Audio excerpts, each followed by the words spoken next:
So what we then do, and that's a typical scenario, what we then do is we say, all right, how can we get low pressures under the car, and how can we measure that we're actually achieving that? And if you look under most amateur race cars, I'm not that familiar with open wheelers, but certainly most sedan-based amateur race cars, their underside is just a dog's breakfast.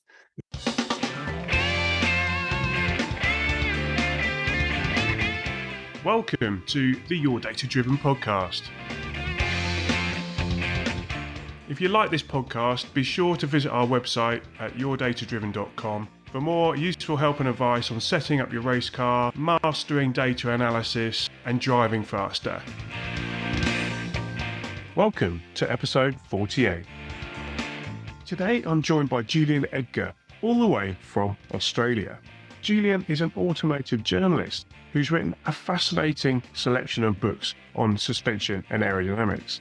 Today we discuss aerodynamics in a bit of detail, but what's absolutely fascinating is how we can translate some of the theory on aerodynamics into very, very practical things that you can go out and try for very low money.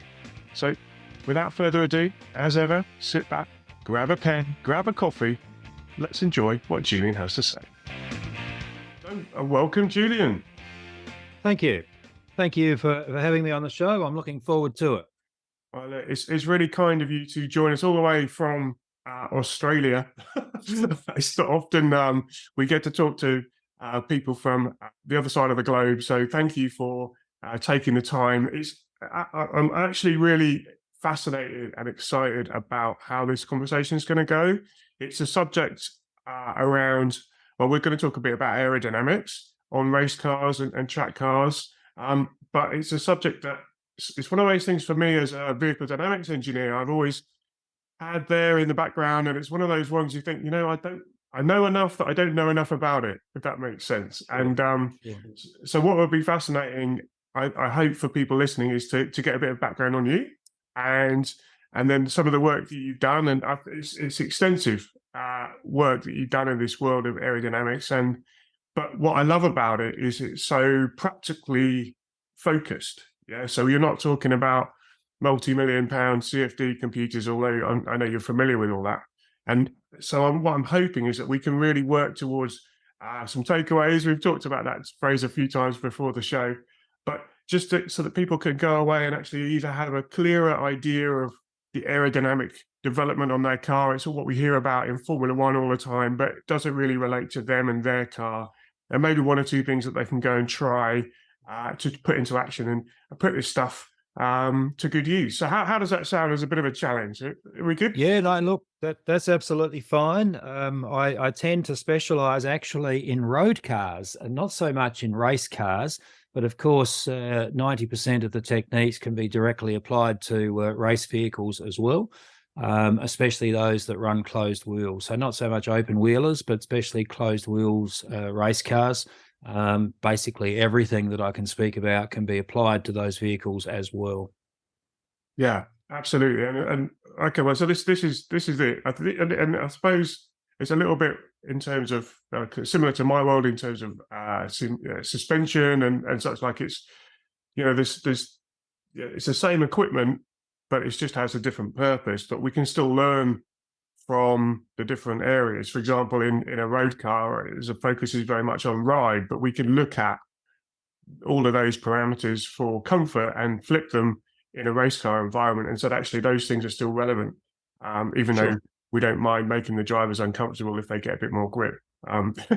So, well, let's roll back a bit. Let's roll back and start with a bit of background on you and your involvement in motorsport, or automotive, and tell us about yourself. Yeah, sure. So my first career was as a school teacher. I was a school teacher for 8 years and enjoyed it, and I have kept teaching in various roles ever since. But about that time, after those 8 years, I started writing about cars for magazines and modified cars.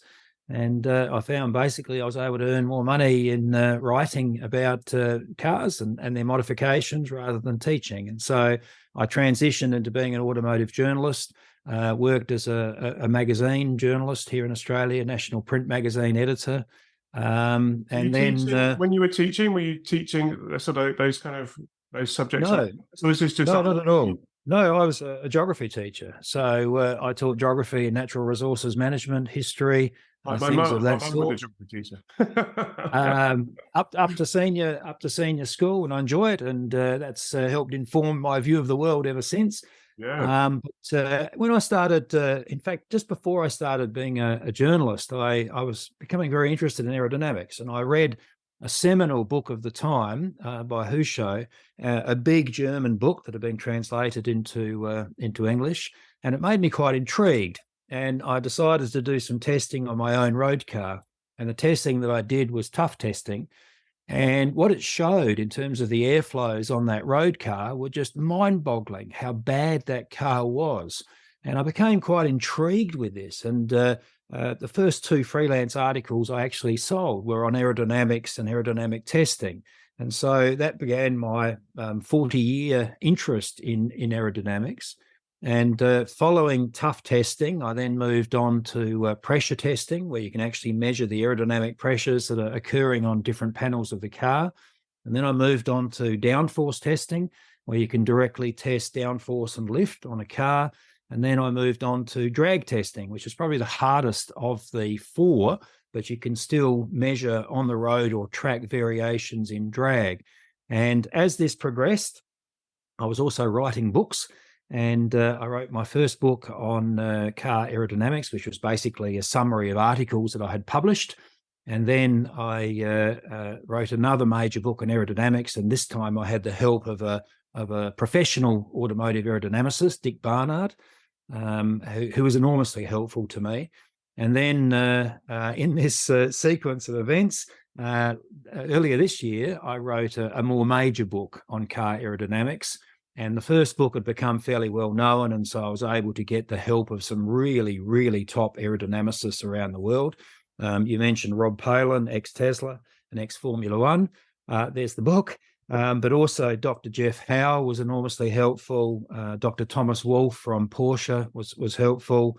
Dr. Adrian Gaylard from Jaguar Land Rover. So I ended up having these incredible array of teachers helping me write this book.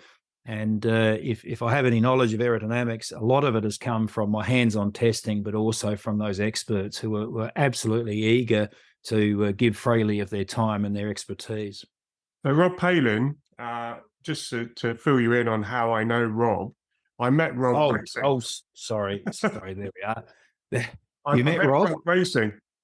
Yeah, okay. We used to compete against each other in this car very similar to the one you'll see behind me, or well, people can't see it, but that kind of Caterham style car. Yes. And for an aerodynamicist, I always thought it was really amusing that he had picked probably one of the least aerodynamic cars to race. He actually put it in the wind tunnel, and he told me reliably one time that it was had less drag going backwards than it did going forwards. And I was like, right, okay. Just so this is an interesting case study. Where do you go with that one? So what if you didn't have to rely on paddock folklore anymore? Get ahead of the curve. My weekly motorsports wisdom on driving, data, and setup that you can read in just 5 minutes, completely free. Join thousands of dedicated racing and track drivers getting one article every Thursday. If you're enjoying this podcast, then Ahead of the Curve is for you. Subscribers are the very first to know about new episodes. Get deeper discussions, expert interviews, and behind-the-scenes racing stories.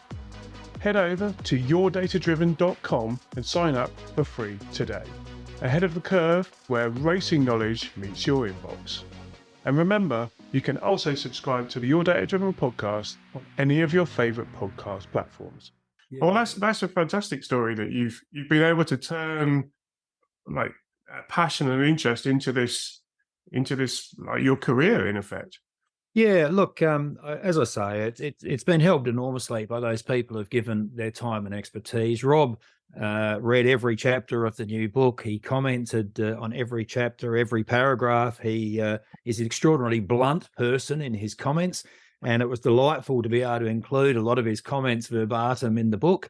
I think they'll open a few people's eyes. The angry bees of vortices is one of his phrases, for example. So he's poetic as well as being a brilliant aerodynamicist. And Rob, they broke the mold after they made Rob. He's been extremely helpful to me.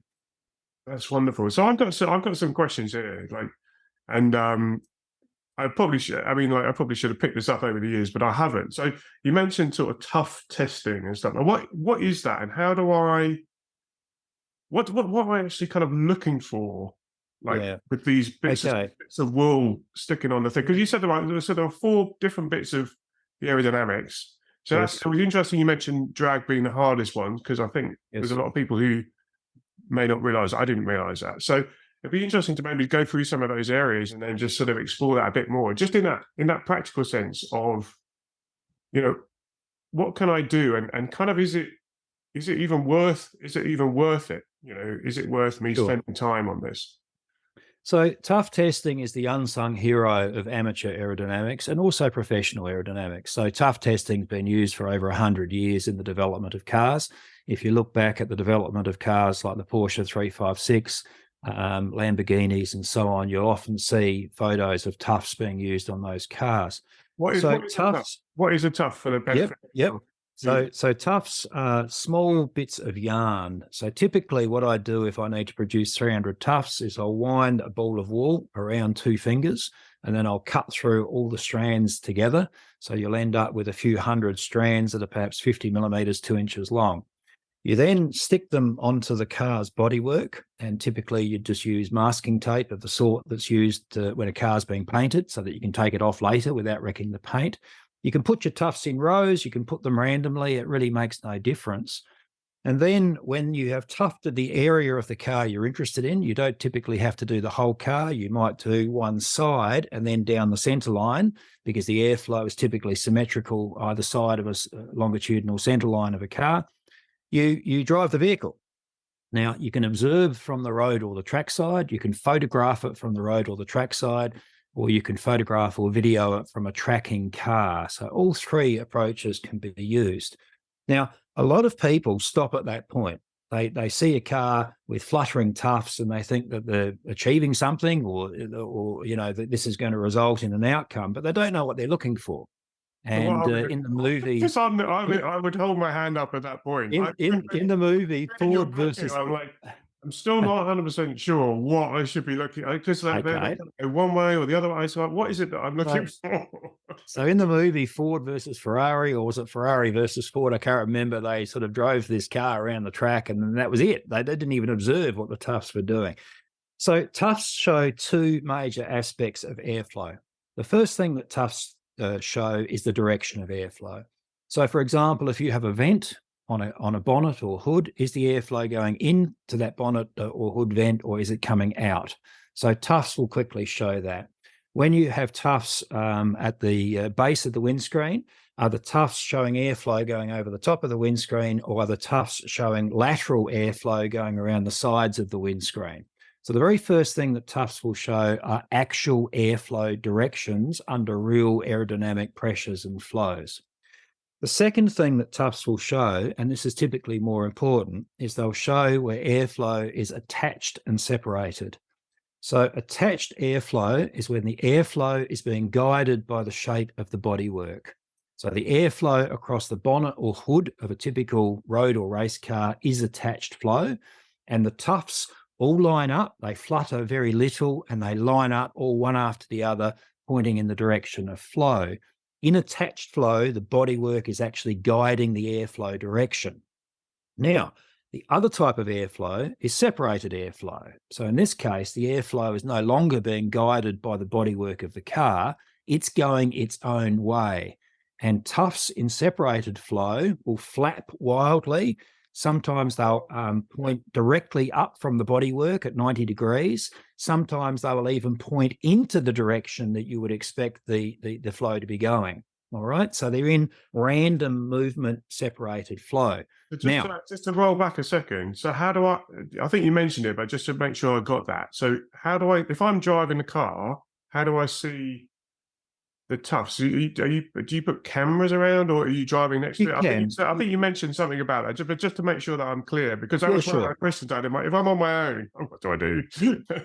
Yeah, if you're on your own, it's a lot harder. If you're on your own, you can use a GoPro or something like that, but then you run the risk of upsetting the flow with the presence of the GoFlow and the supporting structures. It's Tuft testing is typically best done with 2 people or even 3. One person to drive the car, one person to observe, photograph, video, and if you are using a chase car, a 3rd person to drive the chase car. Oh, so you drive past someone. So I mean, they could, in practical sense, they could be on the pit wall, couldn't they? And then you Yes. drive past them. They just take some photos of the car driving past, and then right, okay. So then we can look at those photos afterwards, and then for the kind of features, or maybe a video or something like that, depending on. Yeah. Right. Okay. The important thing to realize is you don't have to be going fast. You only have to be doing about 35 miles an hour, 60 kilometers an hour. Oh, really? You do not have to be going really fast. And of course, if you're only doing that speed, photographing, videoing, or following in a chase car becomes a lot easier. So you've got 2 types of flow. You've got separated flow, you've got attached flow. The really important thing to realize is if you have separated flow, there's not a lot you can do with it. So a wing positioned in separated flow won't be doing much. A spoiler positioned in separated flow won't be doing much. An under tray in separated flow won't be doing much. And so you use tufting to work out where you have your separated and attached flows. And what you're trying to achieve is attached flows, because then you can do something with the flow more readily than you can with separated flow.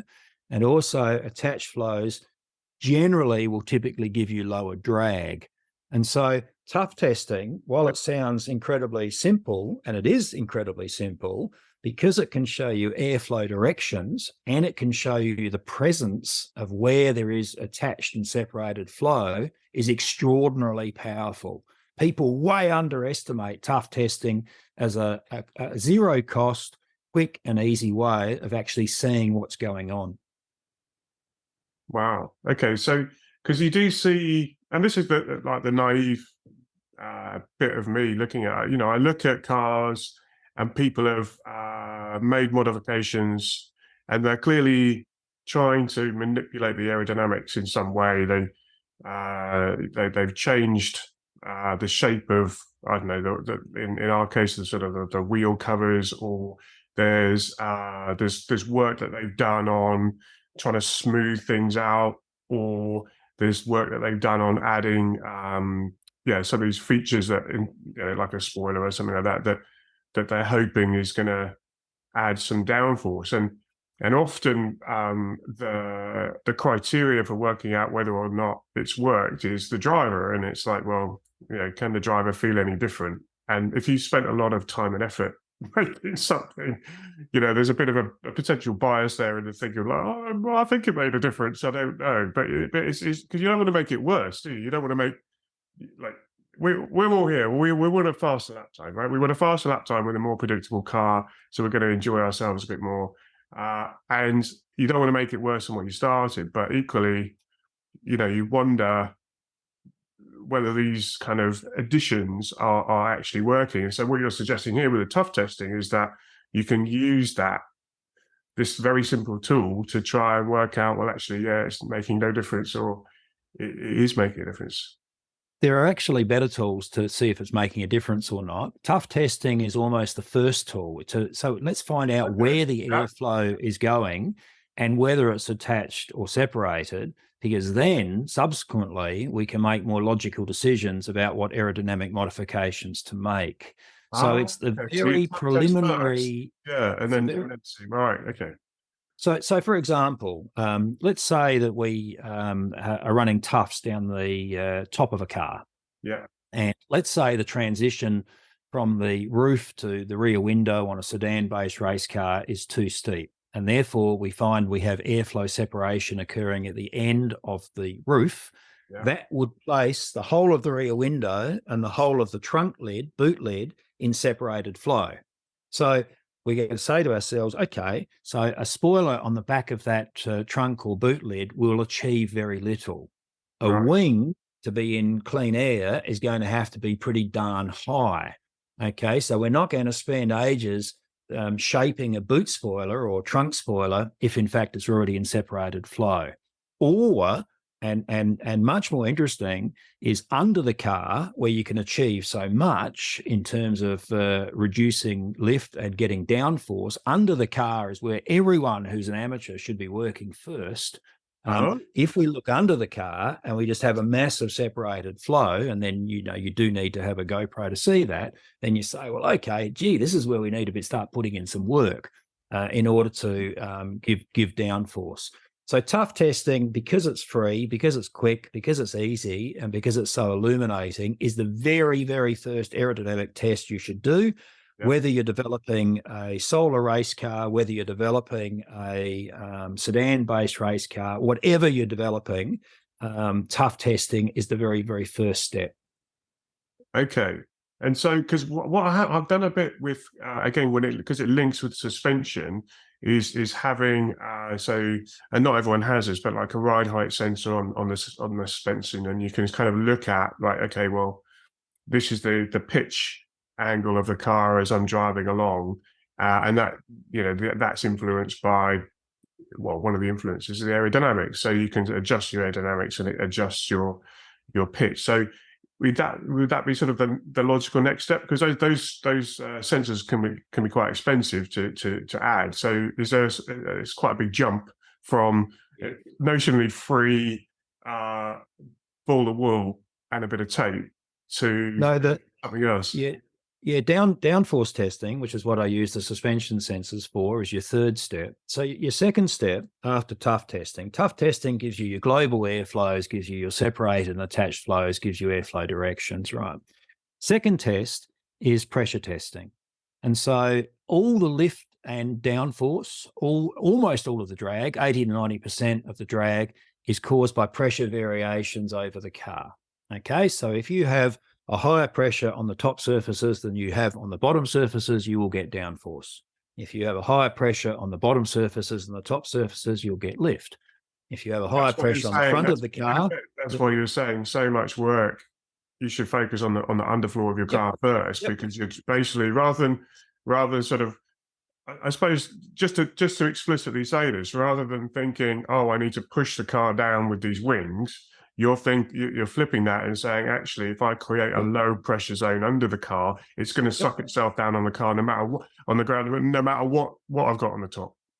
Not quite no matter what, but that's certainly a thing. But the point is that's being made is all these are pressures. Okay, the drag, the lift, the downforce are all based on pressures. And if we can measure those pressures directly, we can therefore work out what's going on, and we can work out what our modifications do. So what you would typically do as the second step after Tuft testing is you would do a measurement of centerline pressures, the centerline of the car along the top and along the bottom.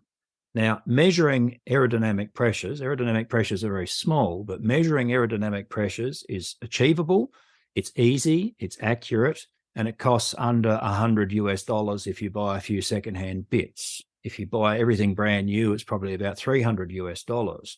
Now, that suddenly puts into the hands of any amateur the ability to see what normally can be seen only in a wind tunnel. What is it? Just, and I forgive my naivety, but what sensor does the pressure? Well, what we do. I should know the answer to this. I'm thinking. No. Very few people do. What's it they're called? The pitot tubes and things, but that's not what we're talking about. Right? It is. So what we need is, it's all done with no electronics. Okay, no electronics whatsoever. You can do it with electronics, but it just costs a great deal more. So what we need is a pressure sensing patch, which is like a little coin with a hole drilled in the top and a little tube that goes in the side. And you can make your own, and I'll show you how to make your own in the book, but it's cheaper and easier, or not cheaper, but it's certainly easier to buy a professional one. The scanny valve ones are extremely good. So you end up with this little coin style patch that you stick to your car. And because it's thin enough, you're actually measuring the surface pressure. So that's our pressure sensor. It's just a little patch with a hole in it, a little aluminium disc. Now, what we do is we run a tube from that into the cabin, and we connect it to a gauge. And it's a very, very sensitive pressure gauge, a differential gauge called a magnehelic gauge. And that has the ability to measure these very, very small aerodynamic pressures. But it's a differential gauge. It's measuring the pressure patch compared with something else. And if we compare the pressure with the cabin pressure, that's no good, because the cabin pressure is going up and down depending on your speed. So we need to compare the pressure we're measuring on the body surface with atmospheric pressure and we sense that through a pitot tube, through what's called the static ports on a pitot tube. Now, I use pitot tube, which is sold for use in model aircraft, $25. I use the pressure measuring patch from Scanivalve, I don't know, $10. I use the Magnahelic gauge, maybe $30. And so for under $100, you can measure the pressure at one point on the bodywork. Now, you would typically measure, say, 14 centerline pressures across the top of the car. Okay. Yeah. Yep. And 3 or 4 under the car. So this is not a test that you can do in 30 seconds. No. It's certainly a test you can do in an hour. And then the body pressures on top, the body pressures underneath. Now, let's say we're measuring the body pressures on top and they're all fairly low, because they probably will be as the airflow wraps around the top of the car. Yeah. And then we're measuring the pressures under the car and they're not nearly as low. Oh, dear me, this car's got lift. Yeah. Right? There's lower pressures on top than underneath. So what we then do, and that's a typical scenario, what we then do is we say, all right, how can we get low pressures under the car and how can we measure that we're actually achieving that? And if you look under most amateur race cars, I'm not that familiar with open wheelers, but certainly most sedan-based amateur race cars, their underside is just a dog's breakfast. They might have this little... That's an official term. Yeah, it is. They might have this little under tray that goes for like 500 mils at the front, and they might have some fake diffuser stuck on the back, and it's as rough as anything in between. Yeah. And if we measure the pressures, we don't have to guess. If we measure the pressures, we'll see that the pressures under the car aren't very low. And that's because the airflow is not traveling fast. The faster the airflow, the lower the pressure. And if we've got really rough underside to a car, we're not going to get that fast airflow. And so a lot of it gets sucked into the engine bay and it sort of all stalls in that area, and it's just blockages and things. Right. Okay. Yeah, I get this. Well, actually, the airflow coming out of the engine bay is causing a lot of your problems because, of course, that's where most engine airflow comes out. It comes through the radiators, spills out under the car, all right? So you're really upsetting flow under the car. So if we say, all right, we'll put the car up on a hoist, we're going to put a full-length under tray, smooth as we can make it from front to back, and then we're going to just lift it up a little bit at the back, a diffuser, it doesn't even need strakes, a little bit at the back. And now we're going to measure what the pressure is under the car. We will find it much, much, much lower than it was before. And that's pulling the car downwards. And because we're talking about such a big area, that's the key thing with aerodynamics. Your pressure multiplied by your area gives you your force. And if we're talking about many square meters under a car, we only have to get the pressure a little bit lower than atmospheric, and we're developing a much bigger force than we would, say, on a spoiler or even often a small wing. And I think that's a really good point that you make. So you just drop that in there like it's kind of common knowledge, but it's not. And I think one of the elements around using sort of engineering and maths and stuff to do anything to do with a race car is just to understand. For me, anyway, it's a means to an end to understand some of the sensitivities of changes that we make.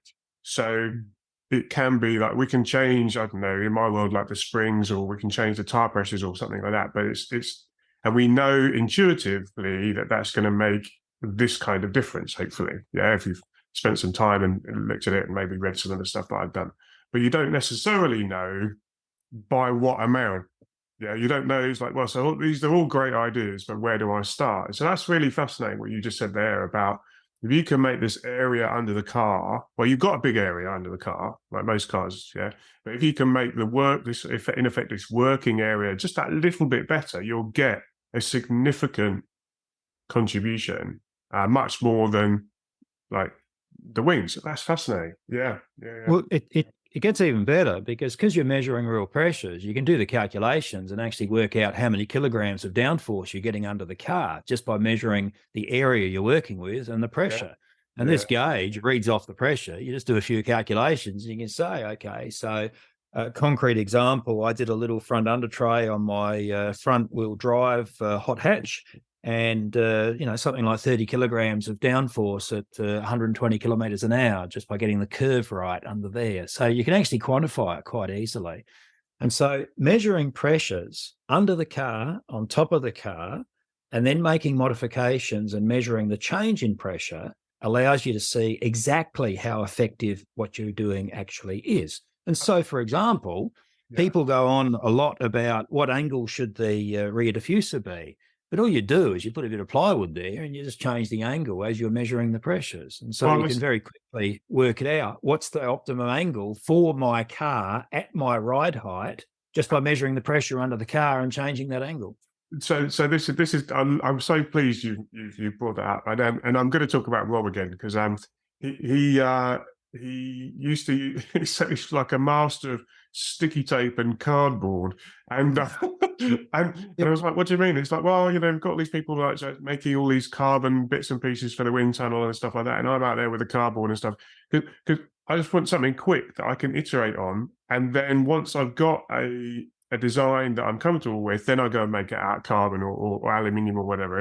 And I think that's a nice thing. So one of the things I talk about is going to it on a test day with a plan. And so in here, you can almost have a set of, you're trying to map your current car, and then you can use all your imagination and think, well, if it's like this, what kind of change would we make? And then you can kind of have that pre-done in bits of cardboard and sticky tape and see the effect of it. Because what's lovely though, because you're using a bit of data here, is that you can actually see, no, that's making no difference, or that has made some difference. That sort of bed that in a more permanent fix. Look, absolutely. But with the sort of cars we're talking about, probably plywood, marine plywood rather than cardboard, we are developing some major forces on some of these under trays, even at like 100 kilometres an hour, or 80, 90, 100 is where I typically test these. Very easy to quantify it. Whatever force you get at 100, you have 4 times the force at 200. So if you're getting 50 kilograms at 100, you've got 4 times 50 at 200. So easy to work out what you would get at higher speed. But the beauty of what we're describing is you can immediately see if what you are doing is making things better or worse. Yeah. And it takes away the guesswork and the rules of thumb and copying what someone else does and assuming that will therefore make it better. And once you start doing this sort of testing, you soon realize that things aren't as people often say. So, for example, it's true. I'm laughing because actually I read the intro to your book, and because you mentioned the folklore and the sort of the rules of thumb and such, and then basically that's my whole day job is to helping people with that from a suspension and a data point of view, perhaps, but it's exactly the same thing, and you just really want to release people from this kind of the guesswork, and often, like you say, so much stuff is counterintuitive. Yes, and you just and you wouldn't know that unless you take a maybe more scientific approach, and this is what we're talking about. It is a science experiment. People are put off a little bit by that idea, I think, because maybe they didn't enjoy science at school. But we are trying to iterate in a sort of objective way. But I focus on the confidence that you have in the decisions you're going to make on what changes you've got, rather than always having that question in the back of your mind about, well, kind of it looks right, or they said this, and I think I should copy them for that reason because they're doing well, so I'll copy them, but they may not understand it either. I'll give you a concrete example. Many people will say that deep side skirts will improve the effectiveness of an under tray in terms of reducing pressure. On one of my road cars, it made absolutely no difference whatsoever. And I experimented with side skirts that came down low enough to nearly touch the road. On that car, and I'm not saying it will be the same on another car, on that car at that ride height, it made no difference. But I ended up using 2 curved strakes that went around the rear wheels, and that measurably reduced the pressure acting on the diffuser. In other words, it was better pulling the car down. So it's a concrete example where 2 hours of testing, in this case on the road with plywood and tape. And I didn't even have to move the measuring puck. So I just kept reading the gauge in the same place and made the changes. And that showed what would be. Were you surprised? So talk us through that process. Oh, absolutely. Yeah, absolutely. Yeah. Yeah. There wouldn't be an aerodynamic test I have ever done that I knew the answer before I did it. And that there are so many tests that you do where you look at the data that you've written down, or just read the meter and write it down, and you think, wow, I'm going to do that again because that doesn't seem to make sense. You do it again, exactly the same results are achieved. So the key point is your Tuft testing for your overview, but your pressure testing when you're actually seeing what's going on in terms of the forces causing lift, downforce, drag, and thrust. Because, of course, you can also get thrust on front surfaces of a car. So the opposite of drag. And those are the things. And if we move to the top of the car, we were talking about the bottom of the car, but if we move to the top of the car, you can just test different heights of rear spoiler and measure the pressure increase that's occurring on the bodywork ahead of it. And so you can actually say, well, I put a 30 millimeter spoiler there and it made X difference. I doubled it to 60 millimeters, but the pressure didn't double. Therefore I don't need to go for a bigger and bigger spoiler. One of that height is effective. And if we go to the front of the car, one of the tests I did for the book just stunned me. And that is, I was always a bit skeptical of front splitters as giving massive downforce, because if you look at them, you can only achieve on the top of the splitter what's called the stagnation pressure, when the air is brought to a halt at the front of the car. And getting a really low pressure under the splitter looked to me to be a bit problematic. So I did some testing, and it worked extraordinarily well. And in fact, Dr. Thomas Wolfe of Porsche was kind enough to point out why it works so well, and that is because you got very strong vortices occurring under the front splitter, and that reduced the pressure even more than I had expected. But that's an example. Okay. Yeah, that's an example of testing an aerodynamic device and actually seeing what it does. And in that case, I was very, very surprised. And I recount some of that surprise in the book. Thomas Wolfe pointed out to me that they always double bolted all the splitters in the wind tunnel after they lost a few. Well, they've come off. Yes. Double bolted was his expression when I was so surprised at how much downforce this little front splitter was actually giving on one of my test cars. So yes, I'm very often surprised, and I think that's good, because it shows that you never stop learning. There are always surprises when you do that testing. I think it's and I think that's the thing. I mean, if you've been humbled enough over the years to sort of go, yes, this is going to happen, and then the exact opposite happens, it sort of humbles you immediately. And so from then on, it's just a case, well, I think, strongly believe that this is the situation, but you're open-minded to it being completely different. Yeah. So the third one, you've got Tuft testing, you've got pressure testing. The third one is downforce testing, where you directly test what downforce or lift the body's giving. And you mentioned suspension ride height sensors. That's I think the best approach for actually measuring downforce and lift. And in fact, it doesn't have to be expensive at all. If you use the potentiometer-based ride height sensors from a car with air suspension, they all have them fitted as standard. If you use one of those sensors, or one on the front or one on the back, and you feed it a regulated voltage, you can simply measure ride height off with a multimeter. So it's actually very, very cheap. Now, if you're running a car with very stiff suspension, as most race cars would, you would typically have to fit softer springs while you were testing that. Only has to be at a reasonably, 100 kilometers an hour in a straight line. Is that to sort of get the resolution? You want the sensor, or you want the suspension. So let's take a step back. Yeah. If the car is developing downforce, the bodywork will compress the springs as you go faster. Ride height will get less as you go faster. Okay, and that's what we're measuring when we're measuring ride height with a suspension sensor. And if the springs are very stiff, then obviously the deflection as you go faster will be very, very small. I did have one person write to me once, and they were testing their road car, and they said, I can measure no downforce, and yet theoretically I should be getting a lot. And it turned out his suspension was so stiff that when his wife got in the passenger seat, there was no measurable suspension deflection.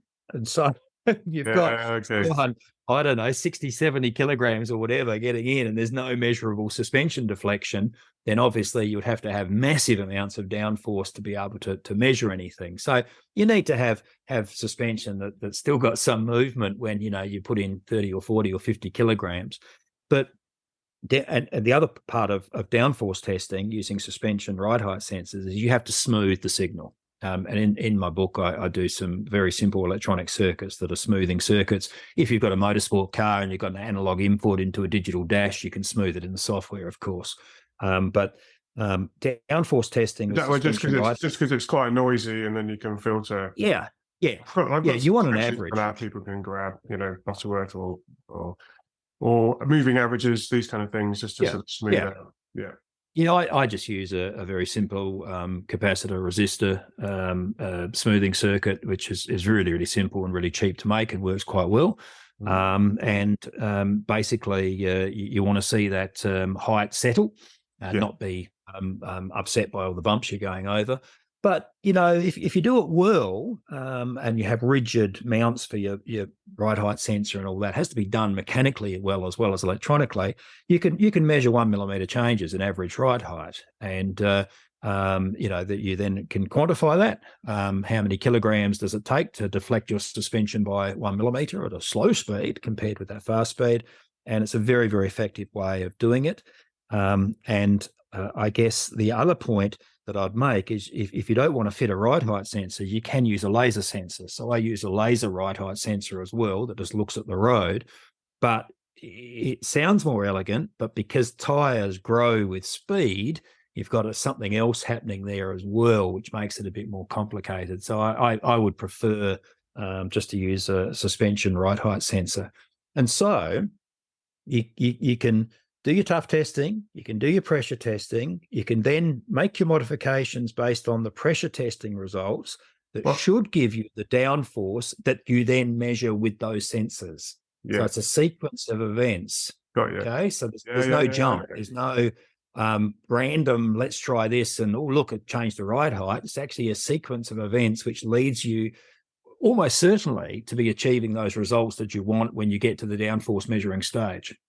So, and the other thing that sort of popped into my head as a handling kind of guy is the effect on your car balance with these things. Because I can imagine, by the sound of it, with your front splitter, you've got quite a lot more on the front now than you had at the back, and so the dynamicist in my head is going, oh my god, what happens when we get to a corner? So I guess there's rolling that all together, you're giving yourselves the tools here to sort of balance both the overall contribution of lift or downforce or whatever the term people want to use for it, but also the balance of that front to rear, such that you're not compromising your ability to drive around the corner. Because you want more downforce so you can go quicker, but equally it needs to be balanced. There are some interesting complexities in that. So, for example, where is the downforce being developed? In a front splitter, it's been developed well ahead of the front wheels. The center of pressure is well ahead of the front wheels. And so you're causing lift at the back. Yeah. Okay. With a rear wing that's positioned rearwards of the rear wing, the rear wheels, you are causing front lift. Yeah. So you not only are changing overall downforce, you may be influencing the downforce at the other end. The other point that makes it really interesting is, let's say you've got an understeering car and you decide you want to give more front downforce to dial out that understeer. You then dial it out only on high-speed corners. What happens on slow-speed corners, where you're getting vastly less downforce from your aerodynamic attachments, then you have a pig understeer on low-speed corners. And let's say, okay, I'm going to fit a stiffer rear anti-roll bar to get rid of my low-speed understeer. All right, what happens at high speed? So really, the front and rear downforce that you're aiming for really has to largely match the weight distribution and the car handling at all speeds. Otherwise, you end up where you got quite different results at high speeds versus low speeds, because the forces go up much, much faster for aerodynamics. You see what I'm saying? It makes it rather interesting. Welcome to my world. That's all I'm gonna say. Well, I write about suspension as well, so I do a little bit on suspension as well as the aerodynamics. But this is germane, because on that little hot hatch I was talking about, when I gave it 30 kilograms of front downforce at 100. Yeah, it was good at high speed, but at low speed, it's understeered a great deal because it wasn't getting that downforce, you see, at the front. So anyway, I ended up making a rear wing for that car as well to get it a bit more balanced in both high and low speeds. And the rear wing is interesting because that leads me to my final testing technique, and that is testing for drag. Yeah. So drag testing is the most difficult of the four. Is this sort of coast down stuff? You think? Yeah, well, coast downs are very good unless you actually try and get it accurate. So coast downs are massively overrated. I know a lot of Formula SAE teams have used it in the past and swear by it. Just see what consistency you get. Do 10 coast downs and see what your scatter is, and you'll typically find the scatter is massive. And there are a few ways of improving coast downs. One is to do it from a very high speed to a lower but still very high speed, so the aerodynamic forces are dominating over rolling resistance. But I mean, we talked about Rob. Rob talked in the book about having to do 100 coast downs to get data that was valid. 100, and no one does 100. So just for the benefit of people, I just realised not everyone may know what a coast down test is. I just sort of dropped it in there, but so my understanding of a coast down test is you drive along at a speed, and then you basically lift off and you wait, and then you monitor how the deceleration over time for your car. So between, I don't know, you're at 100 miles an hour and you go to 50, or maybe in your case you suggest go a bit quicker if you can, but so 100 miles an hour to 50, and then that gives you a gradient. And then the idea is that that's the drag. The only thing that's slowing you down is the drag, is my understanding of that. But what you're saying is that the variability in that can be quite significant. Yeah, a few points. You're normally in neutral, not letting the engine slow you down. So you normally select neutral. And the other thing is, yes, you have your retardation, that force, but you've also then got to remove the effect of rotational inertia in the driveline, which is trying to push you along, and also frictional drag of the tires. And so you got a few figures in there that you suddenly have to get from somewhere and insert into the data. And in the book, Rob Palin actually has a whole page where he discusses the problems of data fitting curves in coast downs. It's a terribly imprecise way of doing it. And what I have found in my testing is that the ambient conditions just stuff it. Any slight crosswinds, and you never get dead calm days. Any slight crosswinds, and you get variations that are enormous. So friends of mine have just made a tunnel. Have you seen the tunnel, the Catesby tunnel? Yeah, I have some concerns about the blockage factor in that tunnel, but that's maybe a topic for another time. Oh, no, it's quite small, isn't it? Yeah, so they just for the benefit of people listening, they've converted an old railway tunnel into a aerodynamic testing environment where you can just drive in. Because you're in a tunnel, there's no crosswinds, or in theory a much more controlled environment from ambient and temperature point of view. So just they're trying to deal with some of the issues that you mentioned there with doing this real world testing. So yeah. So what I suggest people do is there are two effective ways of testing for drag variation. Neither of them will give you a drag coefficient. That can really only be determined in a wind tunnel, a full-size wind tunnel. But if you're testing for variations in drag, so you've put on a front spoiler or a rear spoiler or an under tray, and you want to see what the difference is in drag, there's two main ways of doing it, which I think are accurate. And one takes forever, and that's fuel consumption testing, mileage testing, where, you do 400 laps or whatever it might be. Yeah, well, I was going to say, that's going to take a while, yeah. And the other approach, the one that I've come up with, which is very effective, is what I call throttle stop testing. So the approach is you limit engine output to a small value, and then you measure the change in top speed with different aerodynamic variations. And so, for example, it's called a throttle stop testing because you can literally use a throttle stop, and you might limit throttle to 10%. What is your top speed at 10% throttle? on a straight level road or track where you reach your terminal speed and it just sits there. And that's the key point. It sits there. So typically when I'm testing on the road, I set the throttle stop so that it gives me 100 kilometers an hour. So I can stay within local speed limits, and it'll stay at, this is a GPS measured, it'll stay at 100, 100.5, 100, it'll just stay there. Okay. And then you go back to the beginning, you do another run. And unlike coast downs, it'll be 100, 100.5 the second time around, the third, the fourth. It's extremely consistent. Now, if you're doing throttle stop testing and your second run unchanged is 104 or 95, you're not doing it right. You've got too many variations. But if you get it to well within 1% on repetitive throttle stop testing with no aerodynamic changes, you're onto a good thing. Then you make your aerodynamic change. You put on your under tray, you change the angle of your wing, you do whatever you want, and you do it again. And you will very often see a change in speed. If you've reduced drag, the speed will be higher. I said 100 before, it might be 102. If you've increased drag, the speed will be lower. And if you want to really see the effect, adjust the rear wing, and so it becomes an air brake. And as you increase the angle of the rear wing, A then becomes stalled, and then B becomes stalled in the air brake. You'll watch that terminal speed just drop away. Okay, it's a dramatic increase in drag, and so there's a dramatic decrease in terminal speed.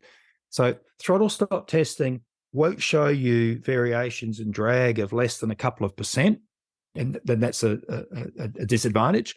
But any change in drag that's greater than a couple of percent will typically show up with throttle stop testing. And the other point to make, of course, is you have to be using an engine where a fixed throttle angle gives you a fixed output. So if you have a hybrid car or something like that, all sorts of electronic active throttle control, a fixed accelerator pedal angle might not necessarily give you a fixed throttle blade opening. So you need to be aware that that's not changing. So you can't. So just to recap on that, because I love that one. I remember reading about that in your book. It was like, and I'm glad you've explained it, because it didn't, because it's kind of new. I was like, I didn't quite understand. So now I do. Well, I think I do. So let me repeat it back to you to see if I have understood it. How about that? So the idea is that you have a fixed throttle position which you can use with a throttle stop. Hopefully, some people have got adjustable ones, so you can position it so that your throttle position is always in the same place. You drive along, I don't know, third or fourth gear at that throttle amount to a velocity or a speed that's reasonably quick. So sort of like you're not going to do this at 10 miles an hour, are you? You're going to be. It needs to be sort of what? So the highest possible gear, so that the engine speed is relatively low, and as fast as you can. Like if you are in a location where you can do 150 kilometers an hour, you set the throttle stop so you can get to 150, but you have to have room to hold it at that speed. Now, if you throw how long are you holding it for? How long are you holding? 10 seconds, just enough to see it's actually settled, or that it's holding it, it's not changing. So if you've got corners, you're going to scrub off speed on the corners. That won't be any good. It has to be straight, and it has to be a repeatable. It doesn't have to be dead level, because you can come back to the beginning each time through the repetitive ones. And furthermore, and this is perhaps extending the idea, furthermore, it doesn't even have to be still conditions, because if you do this testing in windy conditions, gusty windy conditions, you can see the aerodynamic drag that's occurring in real world yaw wind, in other words, in crosswinds. And that is fascinating, because that's almost like its own test, isn't it, in its own right? Yeah. You're not even trying to change the car. You're just trying to see how sensitive it is when it's had these conditions. Even if you do change the car. So I'll give you a concrete example. Air curtains are used on all modern cars to reduce front wheel drag. So an air curtain. What's an air curtain? Is a slot at each side of the front bumper, and it feeds air through to a slot in front of the tyre, and that directs air around the tyre, therefore giving better flow attachment on the rotating wheel, and also better flow attachment on the panel behind the wheel. Now, take air curtains, fantastic. If you do testing, you'll find that with no yaw, with just going straight into the wind, they work, but not greatly. But if you add a yaw component, a crosswind component, you'll find the air curtains make a dramatic difference to how well the flow stays attached behind the wheels and the side panels. And if you do throttle stop testing with air curtains in place and blocked, you can actually often see a difference in speed if it's a windy day, not if there's no wind. So yeah, people talk about wind tunnels. Wind tunnels have got very little turbulence. They sometimes have yaw because they position the car at an angle, but often not. Okay. Whereas testing in this description, in this approach on a windy day, you're actually testing everything for real. And that's what makes it so exciting and interesting and more difficult. You know, I know why manufacturers use wind tunnels. It's such a controlled environment. But here, you're out in the real uncontrolled environment, which is our reality in which we live, work and play and drive cars. And so it's very, very interesting to do it that way. So, yeah, high gear. If you can go faster than 100, by all means do so. If you can do 150 and have room to reach that terminal speed, do it 150. Great. All the aerodynamic forces are greater, so you're going to see bigger changes. Yeah. But it has to be repeatable. You know, you have to do 4 or 5 runs where you've made no change to the car and you're getting almost exactly the same speed, and you will be able to achieve that if you do your tests in exactly the same way. So for me, I've got a local bit of straight road, which has now been largely bypassed by a freeway. So I head off to my local bit of straight road. I accelerate from a tree on the next to the road. I reach the speed at which I move to the throttle stop opposite another tree. And then at a tree about a mile down the road, I read my speed. Now, that all might sound rather basic, but it means you can do the test identically every single time. And that's the main thing for any testing, isn't it? Just that repeatability. Because you want to make sure that the numbers you're looking at are reliable. So that's and you know, look, if I'm doing lots of testing, I might lose concentration. Oh, damn, I missed the tree. Oh, well, I'll turn around and go back to the beginning. You know, I missed the point at which I moved to full throttle. So this testing, I have had people write to me and said, you know, I've tried your throttle stop testing and the speeds are all over the place. And I say, well, how did you do it exactly? And they say, I don't know, I just drove down the road. And that won't work. This is the trickiest test. Of the 4 tests that I've described, this is by far the trickiest. But the throttle stop testing, I'm confident is very effective. And incidentally, if you are testing a car, here's a really easy way of seeing you're on the right track. Let's say it is a road car. Do your tests and then wind all the windows down and do another test. And you will find the drag has gone up considerably, typically around 10% with all the windows down, and you'll see that difference in the speed. So it's an easy way of seeing if you're on the right track. It's almost like another calibration you can do, isn't it? In a way, you can sort of go, right, you know, where are we today? It's really, and you know what, from a motorsports point of view, I mean, the irony of this is it actually brings us closer to what we want. Like, we don't really care about drag coefficients. We care about going faster in a straight line. You know, we'll care about going faster around the lap, you know, and so this is quite explicit in a way, because you can go, well, this is as fast as my car can go, or, you know, or within, you know, repeatable environment. And I'm doing all this work and it's not making any difference to my top speed, or it has made a difference to my top speed. Therefore, and one of the things is from a learning point of view, and this is another point that I try and make all the time, is that even if it doesn't make a difference to your top speed, that you've still learned something, and it means you can kind of forget about that and move on to something else. Otherwise, what I've seen it so often is that people have these sort of nagging pet projects in their mind that they get obsessed about. They really want to like pursue something, and for whatever reason, they're frustrated by or they optimize into a cul-de-sac in a way. And in this sense, it's kind of like, I mean, my car, it would be an interesting exercise, but I have a feeling that it's not going to make.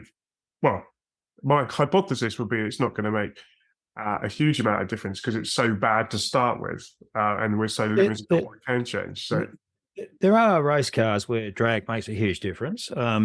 Solar race cars, low drag solar race cars, human powered vehicle racing, and also Bonneville, Salt Lake, high speed course. events.